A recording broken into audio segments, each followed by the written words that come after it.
Today is not a good day for Wall Street. Dow is down 630 points, and you can see S&P 500, NASDAQ is also down in a big way. But what's not down today is Bitcoin. It continues to inch higher, $13,142. You can see that the momentum, the strength behind Bitcoin is still there. Today, I want to talk about misdirection. Over the last 3 years, we had some very well-prominent people from the banking industry and also financial industry come out and say Bitcoin is a total sham or a total scam or a total Ponzi or fraud or rat poison. There's been a lot of names given to Bitcoin. But one by one, they're all coming around and doing a 180. So what's the deal? Did they really believe that, or was it misdirection? I think it's the latter. So let's get started.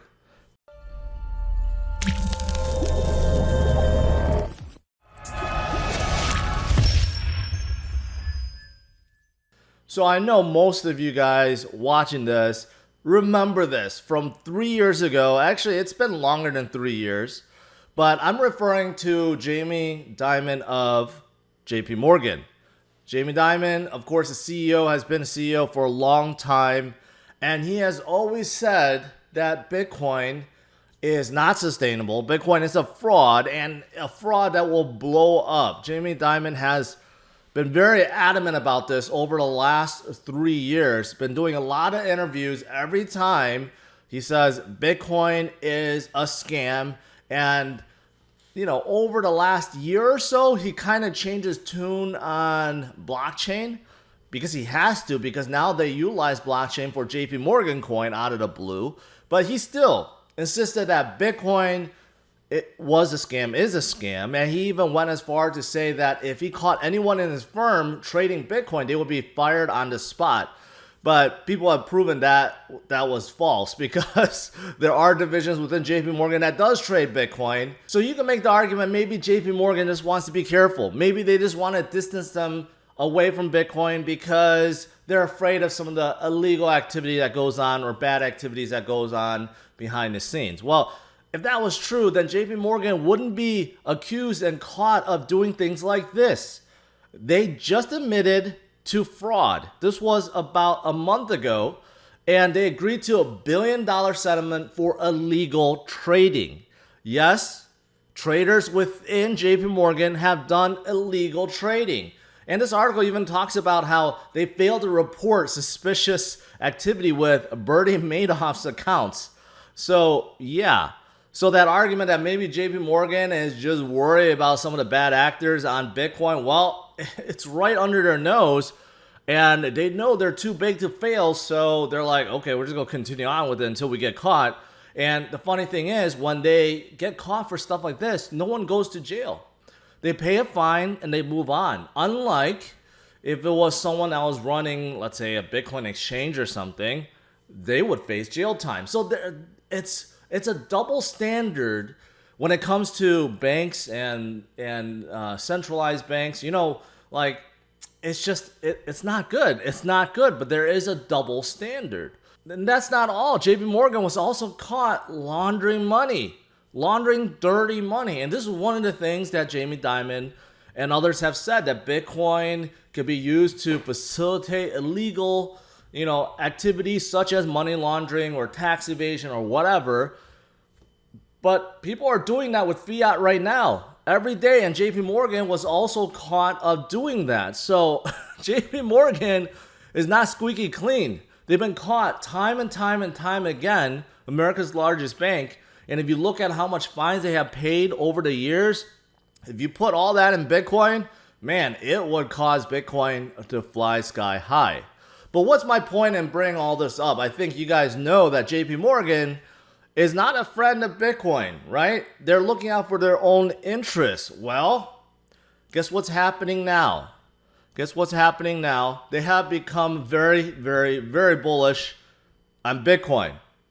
So was this whole thing a giant misdirection by Jamie Dimon and JP Morgan?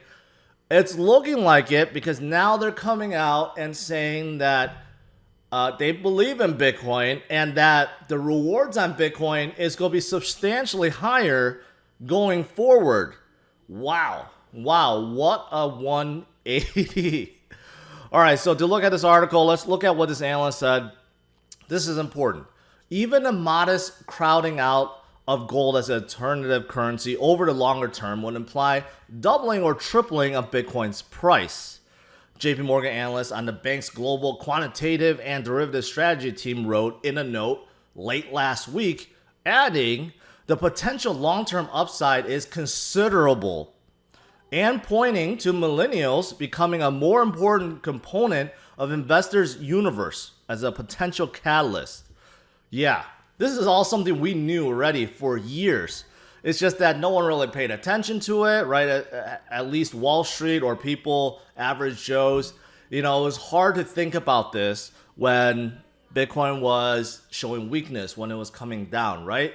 Now that Bitcoin is not showing weakness and keeps showing more and more strength, like right now, Bitcoin is at $11,119 while Wall Street slides. It's showing true strength and it's coming up in a big way. And now you have someone like JP Morgan that is all of a sudden considering things like people moving away from gold, millennials, because millennials will be the leaders of the country pretty soon, right? So there's a lot of factors at play, and now JP Morgan is very, very bullish. So what does this mean? Maybe over the last 3 years, Jamie Dimon and JP Morgan has been accumulating a ton of Bitcoin, and now they finally feel like they had enough. Maybe, I don't know, but this kind of shows you misdirection of Wall Street, right? Wall Street says one thing and does another. This is part of their strategy, right? I've been saying it over the past 3 years. When someone comes out and they're very, very, very negative against Bitcoin, you know what they're doing? They're trying to fear you. They're trying to scare you out so they have time to accumulate more. So think about all the biggest bears out there right now, right? How many of them are still claiming their bear status? There's not that many. All the past bears have kind of just become quiet. And there's very few left. The biggest one I think most of us know is Peter Schiff, and he's in trouble for tax evasion right now from 9 different countries. So he's facing some serious charges too. So yeah, I think it's a classic misdirection, right? And they're not the only one. Remember this? Remember the former CEO of PayPal and Intuit came out, Bill Harris, and said, okay, I'll say it, Bitcoin is a scam. He went on CNBC, he debated with other people, and same thing. He was even more bearish than Jamie Dimon, basically saying it is a total Ponzi scheme, it's a scam. It's like the tulip, mania from 1920 something, although that's just nowhere close to being the same thing. But guess what? After saying all this, well, I'll asterisk, he's the former CEO of PayPal, okay? He's not actually the current CEO of PayPal, so, but still, the direction of the company from PayPal before, kind of like the banks, is to just keep dissing Bitcoin, right? They saw it as a threat. They saw it as something that maybe they needed to accumulate more on before it got too big. And guess what? Now PayPal is all gung-ho about Bitcoin, right? PayPal is studying Square. They see the huge potential of Bitcoin transactions, having a wallet service, doing trading, right? And now they're all gung-ho about Bitcoin. And, well, why is this important? Well, this one is important because unlike JP Morgan getting into Bitcoin, which I really don't care about other than the fact that if they're buying Bitcoins by the billions, yeah, that's going to affect Bitcoin's price, and that's a good thing. But PayPal is a little bit different because PayPal is about usage. And I saw in this article a couple statistics that's pretty mind-boggling. 60% of smartphone users have the PayPal app installed on their smartphone. Yeah. Most people that are buying anything, okay, online, most likely they're using PayPal. It's just so easy. You don't have to pull out your credit card or anything. Sign in PayPal, select your credit card, and pay, right? Even if you didn't have the PayPal app installed, you can still use PayPal through the web browser, which I do a lot. So honestly, 60% of smartphone users having an app, that doesn't surprise me. But if you look at the number of people that's actually using PayPal, I would say it's higher than that.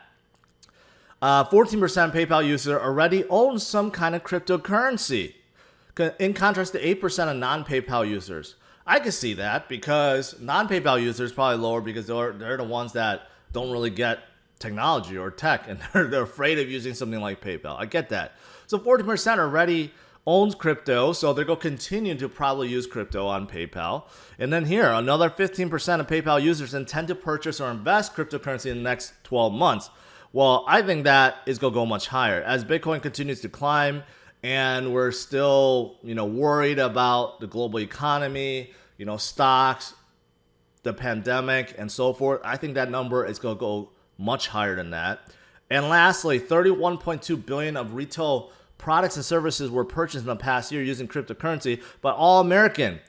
And that is going to go up. PayPal accounted for 74% of the 23.1 billion. Think about that. 23.1 out of 31.2 billion. Now, potentially everyone can start utilizing Bitcoin and other crypto to pay for that $23.1 billion they accounted for, right?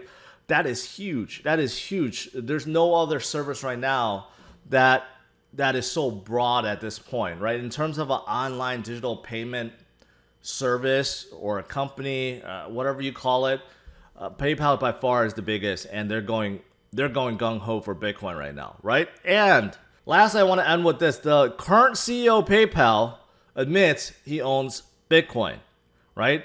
Daniel Schulman, maybe him and Bill Harris just disagreed on this. Or maybe they were all in on this misdirection before. I don't know.